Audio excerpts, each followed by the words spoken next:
Hello বন্ধুরা, আজকে চলে এসেছি একটা লং ভিডিও নিয়ে। আর এই লং ভিডিওতে আজকে রয়েছে একটা সুন্দর রেসিপি ভিডিও।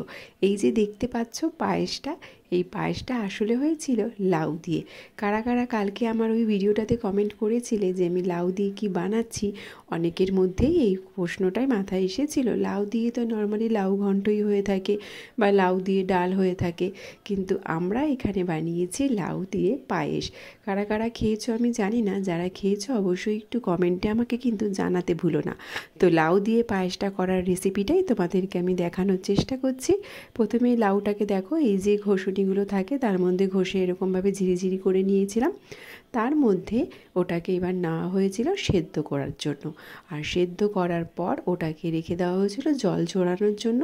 আর জলটা ঝরে যাওয়ার পর সবটা লাউয়ের গা থেকে ঠিক এরকমভাবেই চেপে চেপে সবটা জল বার করে নিতে হবে।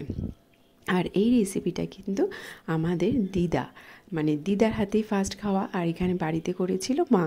তো সবটা জল বার করে নিয়ে তারপর লাউগুলোকে ঘিয়ে ভালো করে ভেজে নিতে হবে। একটু বেশি পরিমাণে ঘি দেবে। ঘি দিয়ে এই যে সেদ্ধ লাউটার যে জলটা ছেঁকে নিয়েছিলে সেটাকে ভালো করে লাল লাল করে ভেজে নিতে হবে। মোটামুটি যাতে ভালো ভালো লাল হয়, আর যাতে একটু সবটা লাউ ছেড়ে ছেড়ে আসে গা থেকে। তো সবটা ভেজে নিয়ে এটাকে তুলে রেখে দেবে। তারপর কড়াইতে ঠিক যেরকমভাবে পায়েস রান্না করো সেরকমভাবেই দুধ ফুটিয়ে জাল দিয়ে নেবে। এই যে দেখো, দুধ এখানে জালে বসানো হয়েছে। যতটা তুমি পায়েস করতে চাও সমপরিমাণ দুধটা নিয়ে নেবে। নিয়ে দুধটা ভালো করে জাল হয়ে গেলে, অনেকটা সুন্দর করে ফুটে গেলে তার মধ্যেই মিশিয়ে দেবে এই যে ভাজা লাউগুলো, এই ভাজা লাউটা তো মিশিয়ে দিয়ে ভালো করে নাড়িয়ে দেবে। দেখবে প্রত্যেকটা লাউ গা থেকে আলাদা আলাদাভাবে ছেড়ে গেছে আর একেবারে সুন্দরভাবে মিশে গেছে, ঠিক যেন মনে হবে সিমুইয়ের পায়েস।